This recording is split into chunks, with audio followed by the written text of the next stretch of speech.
Watch the game, watch the game, watch the game. I'm your man, LA Cheatham. I'm very happy. 1-0 Michigan Wolverines representing Benjamin Banneker is here this evening. What's up, good people?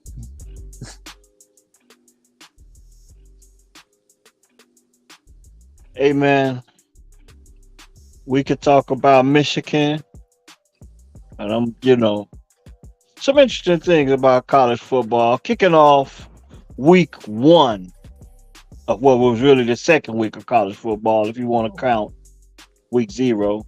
Right. With that being, when I think about that, I think about the Heisman Trophy winner having a leg up on the competition with 2 weeks of games being played. But what week one, he got some company. He got some serious company Yeah. on his heels when you talk about repeating as the Heisman Trophy winner. Um, Caleb Williams. Now we could talk Michigan. They play who did they play? Eastern Carolina. Yeah, but that ain't we you know what we gotta start. You know what we gotta start. Oh yeah, well I'm getting to that. I'm getting to that. But like I said, you opened up. You feeling pretty good about your Wolverines being ranked number two in the country Yep. and getting out and having a victory against Eastern Carolina. Georgia Bulldogs. I think they beat Tennessee Martin. UT Martin, Uh, yeah. Yep. Alabama opened up with a win against Middle Tennessee. Yep. And who else was it? Number four. The number four. Oh, Ohio State with the two quarterback system. And when they say if you don't have if you got two quarterbacks, you don't really have one. Right. Um, but the biggest game of the week was Colorado TCU prime team going on up against the runner-up of last year's National College Football Championship game. Right.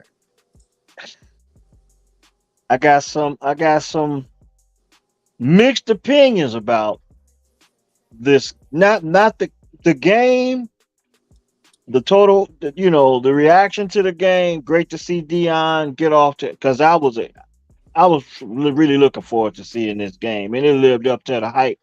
But you know me, once two teams get up to 30 points apiece in a football game, it's like, okay, ain't no defense being played. Right, right. But nevertheless, Dion went out. Shador, Sanders, 500 yards passing. You don't What you short him got his to 10 say, yards. man? Don't short him What you his got 10 to say? yards. What you got to 5'10". say, man? I'm Yeah. gonna, I'm gonna let you sum it up before I go any further. So, obviously Coach Prime, that was my favorite football player growing up. So obviously I'm very invested in what he's doing as a coach now. Um, so my eyes was locked in on this game. And as I was sitting there putting my FanDuel parlay together, Colorado was a big underdog. I just took them to cover because I knew there was no way that Dion was going to go out there and get embarrassed and lay an egg, and his boys was not going to be ready to play. Now, I didn't know if they was going to win, but I knew they were covered. And then when the game started, I'm like, hold on. This is TCU. This is the same TCU that my Michigan Wolverines choked against in the national semifinal last year, that was undeserving to be in the national championship game last year. And when they got there, Georgia proved they did not deserve to be on the same field as them. So I'm looking at it like, yeah, Dion had all this roster turnover, transfer portal, right? But we know he was coming in. What'd he say? He coming with his luggage and they Louis. So you knew he was coming with some dogs in there. So I'm like, he's going to have some playmakers. He's going to have enough talent, maybe at the skill positions, to not get blown out, keep this game close. And then when you look at TCU, They lost Max Duggan from last year, who was he was in the Heisman. He was a Heisman candidate. They lost him, so they got the quarterback that they actually started last year with, but he was able to get outplayed by Max Duggan last year. So I'm looking at this like Colorado should win this game because I think TCU just had a magic carpet ride last year. They elevated their profile with that magic carpet ride. So really, how good is TCU? So I was not surprised that Dion was able to, one, keep this thing close, and two, get the victory. He came in with some dogs. He came in with some dogs. So it was not surprising to me at all. The only place I thought he might be a little weak, and you just touched on it, was on the trenches, defensive and offensive line. But we knew the skill positions, he was gonna have that lockdown. He had four wide receivers. He had four receivers that go over 100 yards. He had Shador come in, throw for 510, which is a Colorado school record. Travis Hunter, you can argue that he put his name in the Heisman conversation because he had 100 yards receiving. He had a touchdown. He had an interception. He probably should have had two interceptions, but he dropped one. So I was not surprised at what I saw on Saturday from the Colorado Buffaloes on Big Noon Kickoff. I wasn't. Well, I'm not gonna say I was. I wasn't expecting Shador to be as impressive as he was. I knew he was no slouch. But what I saw out of Shador was what you need to see out of most quarterbacks. He just simply took what the defense gave him, and he did this, and he set him up. He set him up for the big plays by doing this. You take what the defense give you, and then the big plays they will present themselves in the game plan. When you get the shot, you got to take the shot. Very much so impressed with what he did. Not so much impressed with the defense, Right. but I am impressed with the win under the circumstances. So many guys transferred in, so many new pieces on this team. Go out and get the win on the road, under so much scrutiny, and they went out and proved that they were worthy of all the hype. Got out there and got the win. Now, me personally, I didn't expect for Dion to react any other way once he got the mic. Because it's prime. It's Coach Prime. This is my thing though.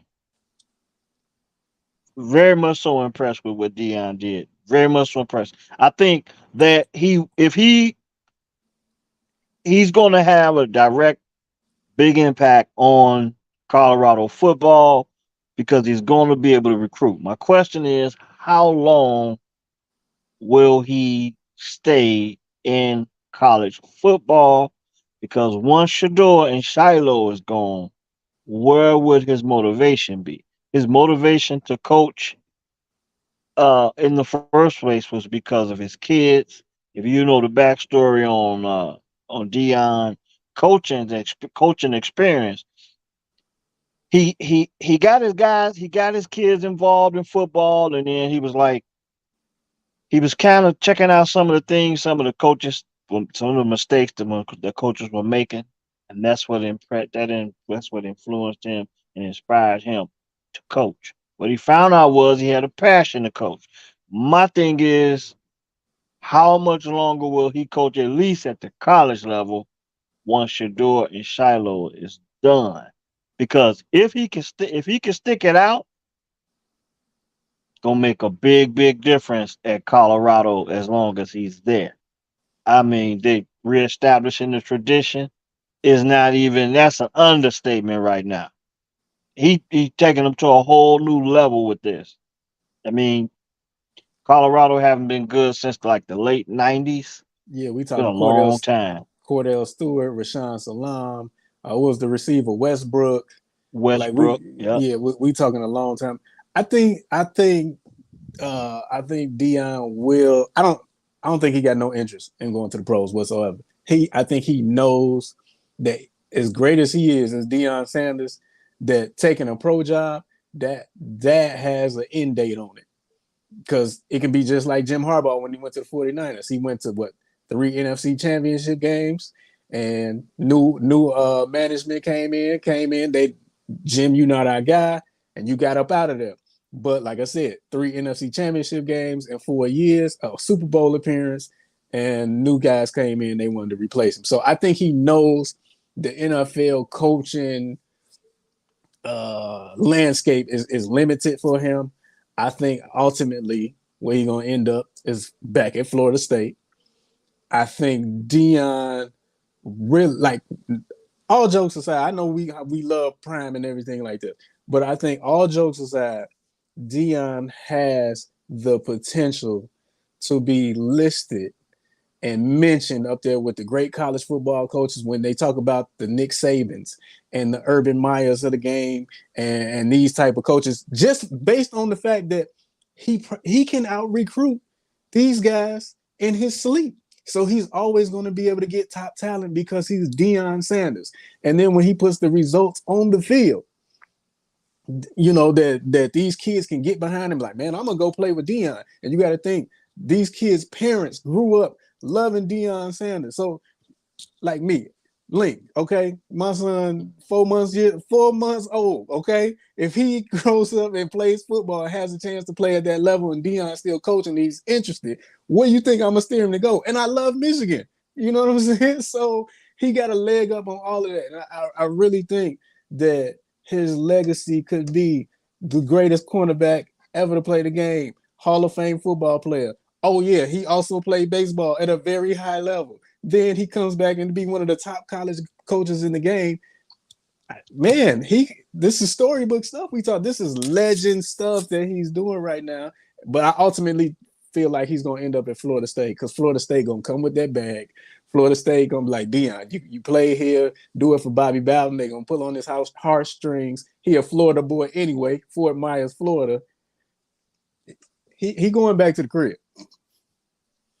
I think he will be probably more motivated to coach at Florida State than he will be to coach in the NFL. And I think that might be the other thing, the other component that would keep him in coaching, the opportunity to go back to his alma mater, and probably won't necessarily have his sons by then. But I believe that's the one job that can entice him to continue coaching for a little while long. But I really don't think Dion's going to coach long. I think he's gonna have a big impact wherever he goes, especially in college football. Uh, but I just don't think he's gonna do it long. Now I do think that if he has an opportunity to go to Florida State, he will go to Florida State. But I just don't think he'll go there. He will be there long because When you say Dion don't long, really how have long to is do long? this. Yeah, when you say Uh, long, what's long? right now he's at Colorado.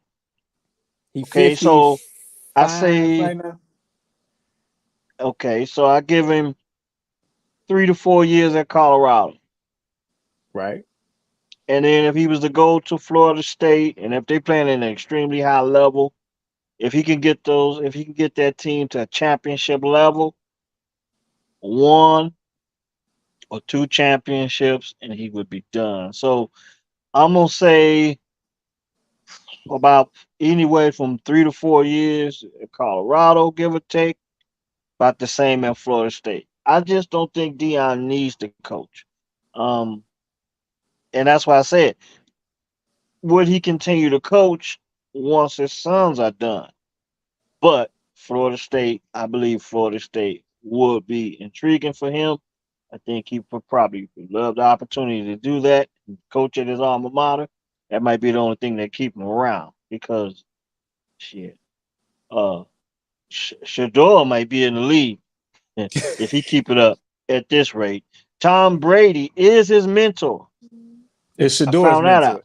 Yeah. So, and then once I found out that Tom Brady was his mentor, yeah, once I found out that Tom Brady was Shador's mentor, and when I look back on the football game, I understood why he was so successful because he looked Tom Brady ass. He took what the defense gave him. Mm-hmm. And that's how I believe the quarterback position should be played. Everybody be so intrigued with arm strength, and you need it. You know what I'm saying? How you can spin the ball, and you need all the arm talent in the world. But if you cannot see, if you're not can't see what the defense is giving you, if you're not willing to take what they give you, if you can't see what they're doing to you, what good is your arm strength if you're just Right. going to be throwing picks all day? So I was impressed with Shador's ability to do that on a national televised stage, and he's First going to game out the have an opportunity. box. Yeah, first game out the box. So much, so prime, so prime. You could tell he's a chip off the old block, man. Him and Shador as well. Shador's playing. I mean, Shiloh's Shiloh. playing defense when his dad, when his dad 21, and Shador's wearing number two, His getting all dad's the number pub and two. recognition, playing their quarterback position. Yeah. Yeah, and I saw that you pointed out that they were wearing the old school Nike that Dad wore back when he was with the Cowboys. But I was impressed with Shador, man. I really was because he was just patient, took what they gave him. Got Nebraska coming up. Couldn't have bigger. This might be the biggest Nebraska Colorado matchup since the '90s, Yeah. Oh yeah. or the early 2000s at least. When there was the what Big Eight, the big when Yeah, before it was the yeah, Big because 12. Yeah. yeah. Now the stakes are much different, but the attention coming in with Colorado and Coach Deion Sanders and Shador and the whole thing with the resurgence of the two programs, both programs trying to reestablish that reputation that they had in college football. Dion and Coach Prime and the Colorado Buffs doing it in a totally different way, spearheading off the popularity of Deion Sanders in the recruiting and the athletes that he's brought in such a short span of time. Man, this is a big game. Hell, Colorado and Nebraska might be the biggest game of the week too, just because of the attention it's gonna get. I think Texas and Alabama is gonna be pretty big too. Yeah, yeah, and then you gotta remember too, Nebraska coming in with Matt Rule, who lost his first game, 13-10 to Minnesota. So now you go on the road for Colorado's home opener. You go down 0-2. Just looking at what Nebraska just went through with Scott Frost, I gotta believe if he starts 0-2, there may be some questions starting to be asked about Matt Rule, even though it's his second game. When you look at, he just came in and he's 0-2. Prime just came in, he's 2-0, and he flipped the roster completely over. All the scrutiny he had, but he's still 2-0. They might be looking at it. Yeah, Yeah, Nebraska is having a tough time winning the close games. which was their problem under Scott Frost, and which still looks to be the problem under Matt Rule.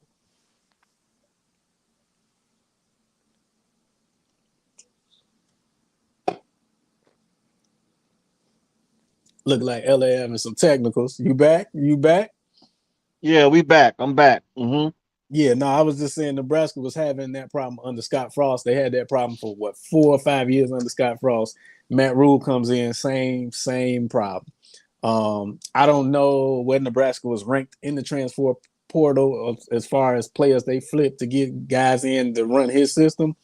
But like I said, if Prime go 2-0 and he what he had like 87 people or something like that, something crazy, some high ass number that he turned around. These schools and these I think these schools and these pundits gonna start looking at it like, well, maybe that's the right way to do it. Maybe that's the way to do it. And I don't think Nebraska was high up on the transfer portal list as far as flipping over the roster. So you pretty much got the same players that was losing these close games, and we know losing is contagious. So you all you did was switch the boss out, but you still got the same components there. Same, you're gonna get the same results. Yeah, but it's early in Matt Rule's under his tutelage, so I don't want to come to that conclusion just yet. He has to have I his ain't saying impact on the program, but it is eerie similar to what they've seen in the past. the way they lost that game to Minnesota was just crazy, man. They had kind of had control of that game, but they didn't score enough points. And at the end of the day, that's you know, Coach Fleck figured out a way to win that game. You know, but Nebraska and Colorado, two different.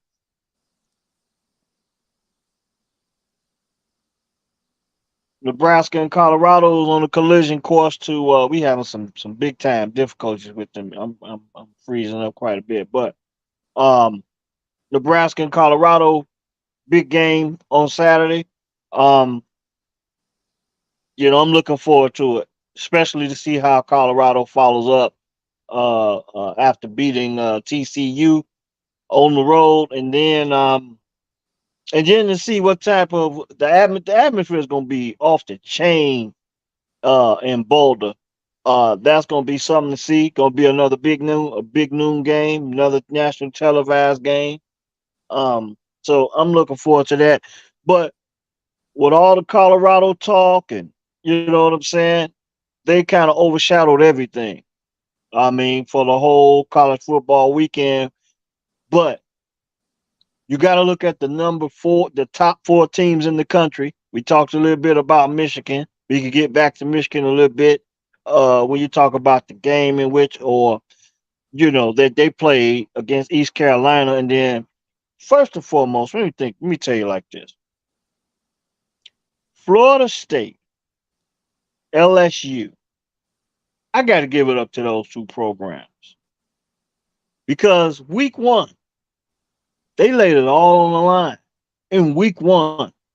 And when you look Mm-hmm. at teams like Georgia, Alabama, Michigan,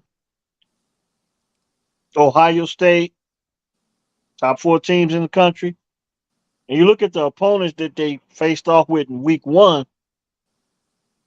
yeah, I'm a, they didn't really risk much. They had a chance. It's almost like a glorified exhibition game.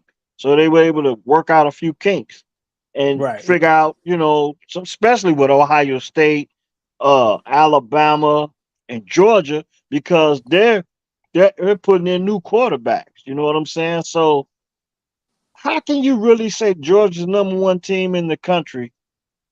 Do we even know who the quarterback was going to be coming into the season? I mean, I'm sure if we would have been, I mean, we in Big Ten country anyway. I'm sure if we was in SEC country, we would have known who that quarterback is going to be. But I mean, it just missed my radar.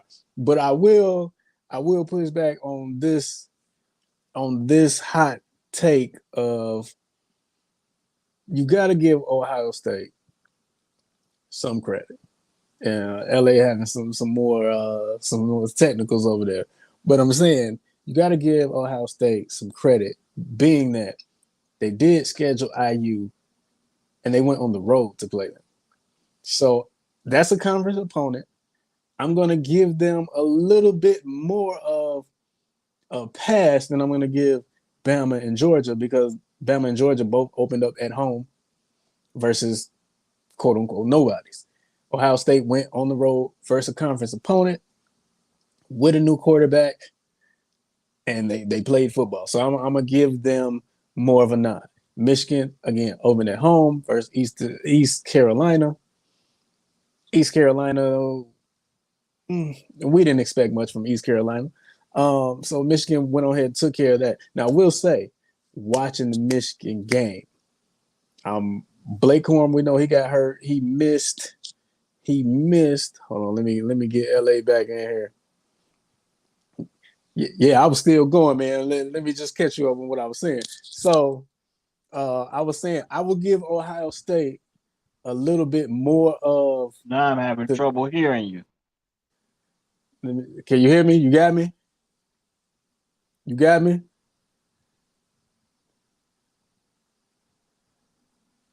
Hold on, as he work out his technicals, as he work out the technicals on here, so I can get back to my point. Can you hear me? I hear you, but not as good as I did before. Seemed Okay, like when I linked back up, all of a sudden the sound was bad. But okay. I can see you and everything, but the Uh, sound's not all that good. No, what I was saying was I'm gonna give Ohio State a little bit more of a pass than I'm gonna give Bama, Georgia, and Michigan because Bama, Georgia, Michigan opened at home versus nobody's pretty much. Ohio State went on the road versus a conference opponent. Don't know what that quarterback situation is. I don't care if it's IU, who I think is going to be in a hell of a lot of trouble this year because I just don't think they got the horses and they're running that triple option offense in the Big Ten in today's football. Unless you Army or Air Force or Navy, that's not going to work. So I think, what's their coach name? Tom Allen, I believe. I think he's in for a long year. But so I'm going to give Ohio State some credit on that. Just touching back on what I was saying on Michigan, watching that game, we know Blake Corum got hurt the second to last game versus last year versus Illinois. So I was interested to see how he looked coming back because he didn't play in the playoff. He didn't play. He played a snap versus Ohio State, but you could tell he couldn't go. He did not have that same burst that he had last year. You know how he was quick on his cuts and making people miss, and pretty much every time he touched the ball, he was a threat to have a big play. I do not see that from Blake right now. So I question what's his ceiling now that he had that knee injury. Also, the offensive line, the two-time Joe Moore winners, basically meaning that they was the best offensive line in the country two times in a row, 2 years in a row. They could not control the line of scrimmage like we saw them in the previous 2 years. Now, I don't know if that's because they still gelling or whatnot. I don't know if that's because Harbaugh was out. I don't know if that was because Sharon Moore, the offensive coordinator and offensive line coach, was suspended for the game. I don't know. But they didn't look the same. But what I will say is I did like the play calling because they seemed to move the ball around the field a little bit more and hit their wide receiver. So Roman Wilson had a big game. I think he had 3 touchdowns, I want to say, from J.J. McCarthy. We saw Colston Loveland catching the ball, the tight end, number 18, the sophomore. It was a lot more of a more current college football offensive philosophy, I'll say that, versus just pound the ball and run it down their throat. You know how it was when we went to the Washington game that year. They ran the ball like 67 times a game. So I was proud to see that. I'll be interested to see if that continues this week with Sharon Moore coming back to call the plays again. I know Jay Harbaugh is going to be the coach for the first half, and then Mike Hart for the second half because Harbaugh's still serving his suspension, which is a whole nother issue. But yeah, so like I said, I'm going to give Ohio State the nod over those 3 teams and just going on the road, playing a conference opponent, week 1. We don't know what we got at the quarterback, but hey, we still coming. What you wait a minute now. How do you feel? Wait a minute. Maybe Yeah. I'm hearing you incorrect. How do you feel about the quarterback situation at Michigan? At Michigan or Ohio State? Oh We yeah, good at Ohio Michigan. State. That's one you just got through talking about, right? Because we're breaking up so Yeah. bad, you know. Well, So that was the thing with Ohio State. It's like they don't have a quarterback. right. They really. I mean, it's gonna take about 3 or 4 games, I guess, for us to figure out what it is. But the thing that's missing with Ohio State is that power running game that they always can lean on. And I think in the next couple weeks you're gonna see more of that. I think that'll make it more quarterback friendly for McCord. I see the potential in McCord, but I don't think he's the type of quarterback that you can say right now, go out there and throw it 30, 40 times a game. We're gonna win because of McCord. They got to get back to that ground and pound Ohio State football will be kind of be more of like a team thing. The CJ Stroud and the Justin Fields, they're not. He's not that. I don't think Right. he's that. No, You no, know. not at all. So, Not at all. um, And you got to look at but too the coach. You got to look at Ryan Day's philosophy. Ryan Day want to throw the ball all over the lot. When you talk yeah, about Ohio State having that downhill power running game, That was under Urban Meyer. That's Yeah. JT Barrett. You know what I mean? Mm-hmm. Mm-hmm. Ryan Day don't want to do that. He just want to throw it deep. He want to put points on the board and he want to embarrass you. And like you said, no, I don't think they got that quarterback. I don't think he's on Dwayne Haskins level. I don't think he's Justin Fields level. Like not even close. So that's why Yeah. I'm not worried at the end of the season because I feel like Ohio State is going through what Michigan went through for the majority of Harbaugh's the first part of his tenure. We ain't had no damn quarterback. Yeah, and that's why I say with everything breaking up with the stream, after I was having a hard time getting an understanding on how you felt because I believe that Michigan, well, it ain't that I believe, we know that Michigan they have the most experience other than Caleb Williams. They Michigan and USC probably got the leg up on everybody On in the top quarterback. 25 when you talk Yeah. about the quarterback position, with the experience because they're bringing their guys back. And Ohio State is like I guess they still trying to run out the two quarterback. I just think that in 2 weeks, Ohio State will restart to reshape and reform an identity for this season at least. Because like you said, coach may want to throw it all over the yard, but I think in a couple years, a couple months, I mean, a couple weeks or so, he's going to figure out, you know what, if he wants to win, because you got to stay in the national title hunt. You cannot experiment with the offense too long before you mess around and drop one.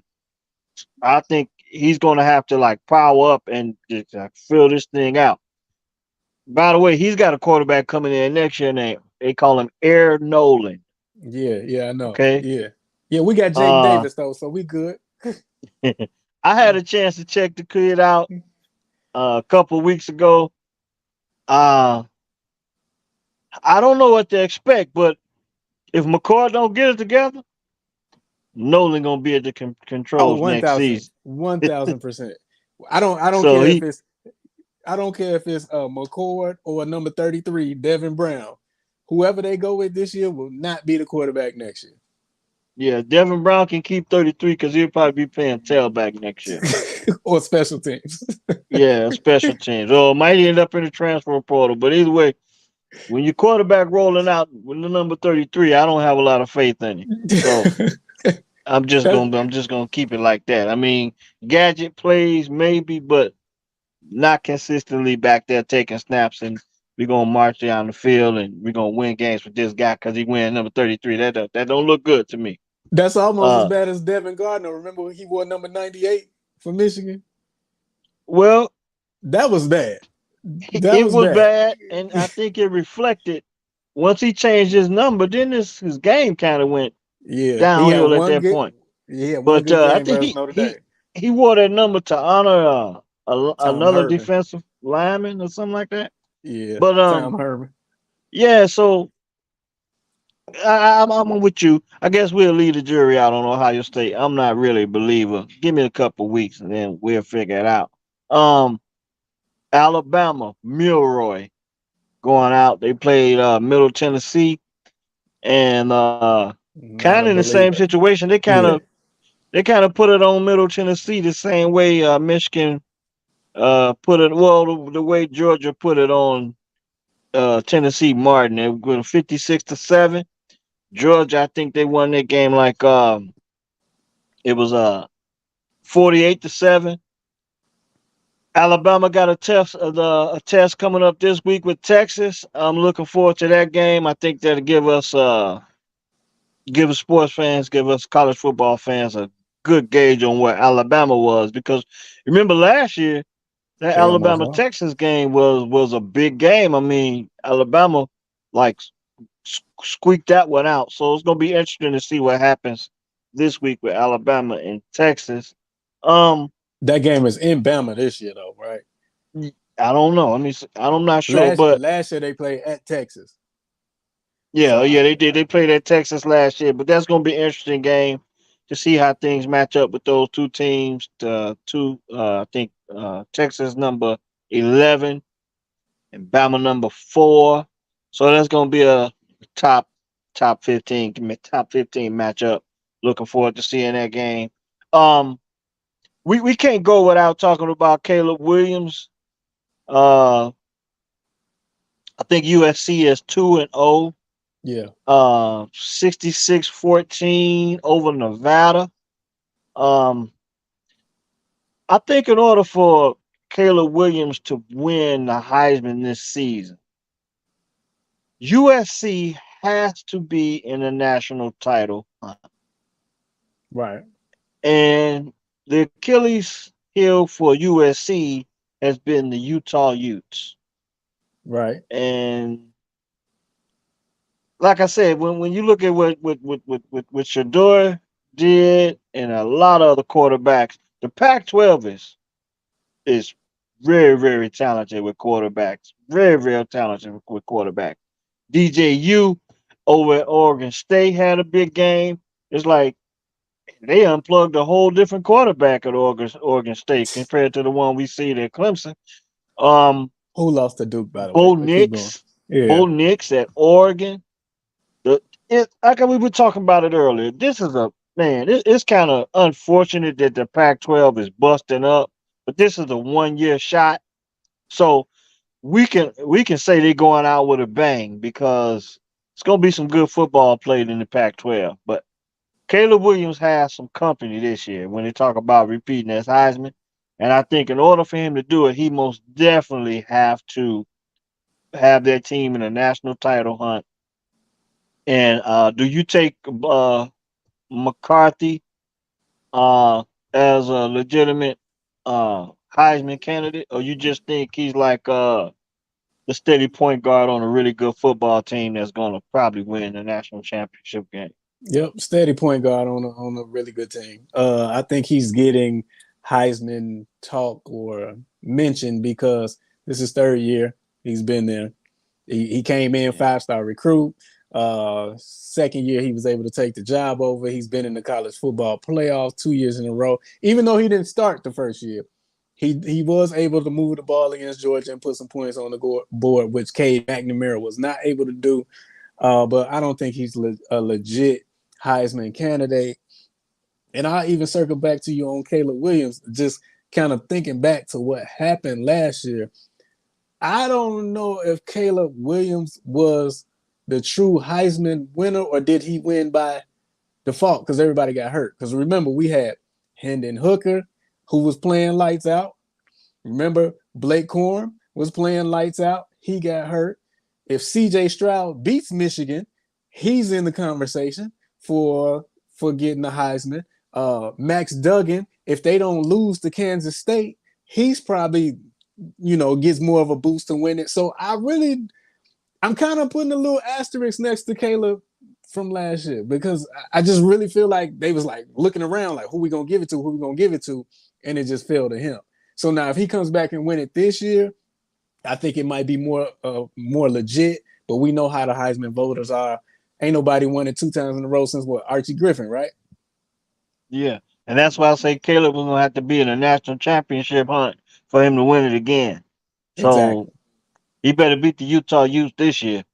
And you can make an argument that Caleb Williams was not better than Bryce Young last year, but they didn't Yeah, want to give it to Bryce 2 years in a row, and Bryce missed two yeah. games. So Yeah, did he and I really think win it, that or did that's they what give it hurt to him? Bryce too. He wasn't healthy all season either, and with Bama kind of falling out of the national championship hopes, that hurt him. Yeah, And I just think in order to win two in a row, you got to put a national championship behind one of those Heisman's if they're going to give it to you twice. Because right. I think Archie Griffin wasn't he a national champion when he won at least one, if not both of those? I have So no clue. yeah, so he had to be. I mean, you would think he'd had to be, but but um, but I but just look at think in order for Lerner. Caleb Williams to win it again, he has to win a national championship. He has to be in the talk because we know they do vote. Uh, they do make the Heisman vote before the national championship game, so he has to have USC in the hunt to win a national championship. Uh, to be considered. the two-time Heisman. That has only been done maybe once. Um, and then you talk about another Heisman Trophy guys, Travis Hunter. Um, Exactly. to be with some strong consideration. I'm rooting for him Me too. because it would kind of break up that Heisman thing with the quarterbacks over the years. Me too. Yeah. So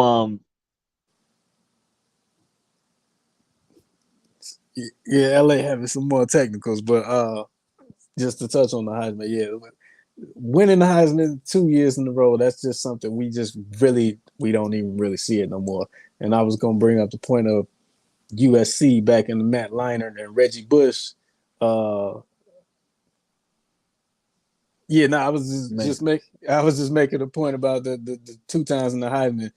Remember Matt Leinart won it and came back the yeah, next year, and Reggie Bush won it, and he was in the yeah, national championship game. Like yeah, it's just so hard to do because the voters they wanna get new blood in there, they want a new story in there, and like to your point, I think if Travis Hunter is able to win it, now we really talking about the best football player. We ain't talking about the best quarterback with the yeah, most gaudy stats. We talking about the best football player playing offense, defense, and he ain't just on offense playing gadget plays, reverse here, throw him a screen. No, he's playing offensive football, and he's taking a break on the kickoff or the punt, and then he's going to play defense. So I would yeah. like to see Travis win it because that would be the best college football player in the country.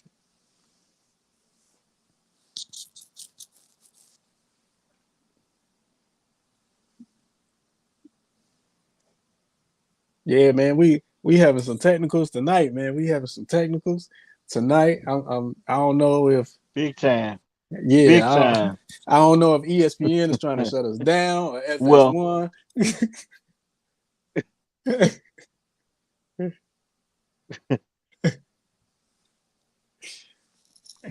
well, we gonna have to probably try and wrap up with Yeah, these technical difficulties. So, but some interesting things that I want to bring up, and we're gonna wrap it up because it's a real it's been a struggle to do this tonight. Um, Travis Hunter, when you talk about football, the most talented football player, it got me thinking about the GOAT talk in the NFL. And I'm not going to say anything right now. I'm thinking about dropping. I think we're gonna have to drop a video on that because I think we gonna agree on this. And I got an interesting take on the greatest football player to play play the game. But we agree who that person is though. I believe we will. And I'm not gonna say why. I'm not gonna say who, and I'm not gonna say why right now. But that leads us to the conclusion of what we're doing tonight, and that's the kickoff of the NFL football season.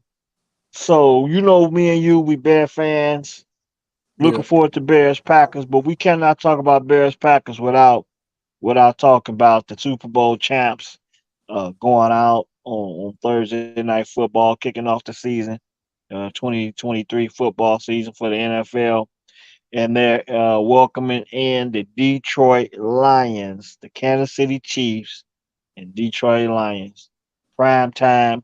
Detroit finished the season in prime time, and they're opening the season in prime time. They finished last season prime time, playing well against the Denver Packers. I mean, against the Green Bay Packers yeah, in Lambeau, and now you get to go to Kansas City while the grill is going and the barbecue is flaming up real good. The tailgate is gonna be really hot because they're gonna be getting those rings and they're gonna be hanging a banner. And the Detroit Lions have an opportunity to play on prime time again. Interesting thing about that is we like you stated earlier that Travis Kelsey may be out, and we already know that Chris Jones is out on the yeah. defensive side of the football. How do you feel about Detroit KC Thursday night? Well, I'm gonna say this: if you are on the Lions bandwagon or you are a Lions fan, you better enjoy this first quarter of the season with the Lions getting all this hype because it will be short lived. I believe that the Lions they caught a little roll last year and they won what 4 or 5 games in a row. I know everybody want to get behind Dan Campbell, but they still the Lions to me. I don't believe this is sustainable. I just everybody want to be on the sexy pick, you know what I mean? And I think Detroit is the sexy pick because they won them 5 games, but I'm just not seeing it. I'm not seeing it. I think by week 5 or 6, the Lions will be a team we not even talking about. I don't even think the Lions will be in contention to win the NFC North. Um, I actually think they might finish in last place. Let's be honest. But as far as the game on Thursday night, as far as if Patrick Mahomes is still playing, I expect the Chiefs to win. He's already proven I don't need Tyreek. If Kelsey, I don't believe Kelsey's gonna play because Andy Reid too smart for that. He knows 17 more of these games. Why risking? And he get banged up again. Now he got a nagging injury they got to deal with all year. So I don't think Kelsey's gonna play. But as long as Andy Reid is there, I don't even think Eric Bieniemy being gone is gonna be an issue for the Chiefs. If Andy Reid and Patrick Mahomes, as long as they are there, they'll be formidable. Okay, I ain't gonna say they're gonna win the Super Bowl every year, but they'll be in the hunt just like Brady and Belichick was. They was in the hunt every year. So I expect more of the same. I don't believe the Chiefs gonna lose this game. I believe Patrick Mahomes is 5-0 in season openers. I think I heard a stat: 18 touchdowns to no picks. I expect more of the same. So, like I said, if you're on the Detroit bandwagon, enjoy it because the train will be pulling into the station really soon. Thing about this game is, like you say, Chris Jones will be out. Maybe Jared Goff and that high-powered offense going to have a little bit of success. I'm a little concerned about Chris Jones being out and giving them an opportunity to have some success against that Kansas City defense because he did so much for that interior defense on their defensive line. So I think that gives them a shot at passing and running the football. When you talk about that, old buddy, old pal David Montgomery is part of the Lions now. So I'll be looking forward to seeing David Montgomery's impact on the Detroit Lions football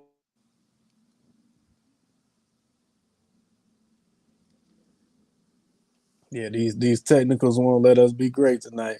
They will not let us be great. I don't know if he popped up. I don't know if you heard. I don't know if you heard me, Yeah. but I was talking about David Montgomery's impact on that football team with Jameer Gibbs being a part of that football team at tailback. I mean, at running back. Uh, Do you and I think that's a think, better backfield than DeAndre Swift and the kid Williams they had last year? Because I don't. well, it's yet to be seen. But I just, I think it's gonna take some time for them to gel, and I think that might be the downfall of the Detroit Lions. I don't. David Montgomery went to Detroit. As we know, the free agency signing period comes before the NFL draft, and a lot of people were confused as to why the Lions went out and trade. Then they trade up to get Jameer Gibbs. Um, I don't remember, but I know they were saying that most analysts were saying that the Lions won the NFL draft. I mean, they Jameer. went out and got the linebacker out of Iowa, which was at that time a lot of people was questioning then, and then Jameer Gibbs after signing David Montgomery. But I guess I don't know who I've heard say they won the draft. Most people say that the Houston Texans run the draft the way they pulled off with some of the moves they pulled off on draft night, getting two of the top athletes in the draft. Right. So but Detroit has a lot to prove. It's a big stage for them to prove it. Going into Kansas City, I think Detroit will Detroit. I'm going to go with Kansas City. I think it might be a high scoring game. I'm going to say Kansas City 34, Detroit 28. And the only reason why I say that is because Chris Jones will not be there. So that's got to have some type of impact on their defense, on their Kansas City defense. But I do have Jared Goff throwing a couple picks. And I'm I a, think I'm that's gonna going to be go. the difference. I'm gonna go Kansas City 37, Detroit 24. As you said, they will Detroit. They Yeah, will I have Detroit. Jared. I have the moment being too big for Jared Goff. I think he'll have a decent game, but I think he's going to have two costly picks. Uh, and I think that's what it's going to come down to. I think that defense, that Kansas City defense, is going to get a couple gifts to compensate for not having Chris Jones. I think they will give up some points, but I think they will have a couple big turnovers to win that game. That's just how I see it going because I don't see Detroit stopping Mahomes, but it's going to be interesting to see with Kelsey being out how that affects Patrick Mahomes as far as who's going to target if Kelsey doesn't play. Um, it's been real tonight. Watch the game, but we Real didn't have some challenging. serious Yeah, problems tonight. Real yeah. challenging night, man. It's almost like our offensive line is falling apart. Our defensive line is falling apart, and we have dropped quite a few passes tonight. So we'll be back Friday night to talk about our beloved Chicago Bears and the Green Bay Packer matchup, as well as the rest of the NFL Week One matchups Friday night. Kind of be under the Friday night lights, as you say. Yeah, yeah, So yeah. watch the game, man. It's been real, and see if we can get a refund from StreamYard because they did us in tonight. Watch the game podcast. We out.